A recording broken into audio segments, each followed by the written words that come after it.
Eramızdan əvvəl 4-cü minillikdə Fırat-Diclə çayı vadisində Şumer şəhər dövlətləri yaranmışdı.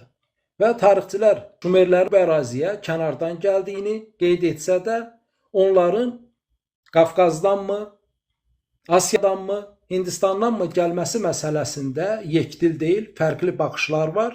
18-ci əsrdən sonra çivi yazısı ilə yazılmış minlərlə Şumer mətnləri tapılmışdı və buradan müəyyənləşdirildi ki, Şumerlər özlərini əslində Şumer demir, Kəngər deyir. Şumeri onlara daha sonra bu əraziyə gələn Proto-Hamisamilər demişdi, onlara Şumer demişdi. Onlar isə özlərinə ya Kəngər demişdi və ya da özlərinə Sakik demişdi.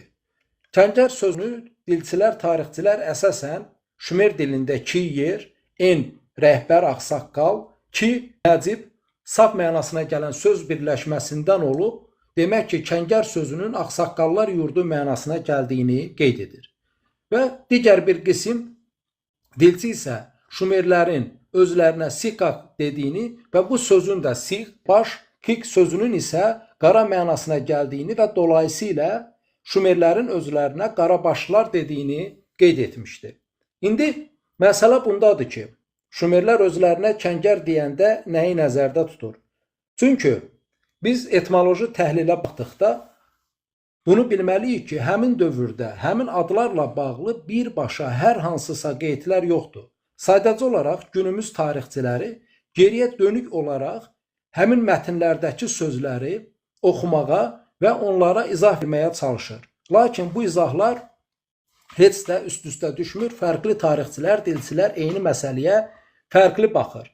Və xatırladaq ki, həmin o Kəngər sözü ki var, Şumerlər özlərinə deyir, biz həmin sözün uyğunu olan Kəngər türk boylarının olduğunu görürük. Və təsadüfə baxırsınızmı, eramızdan əvvəl 3-cü minillikdən üzü günümüzə Kəngərlər türk boyu olaraq var olmuşdu.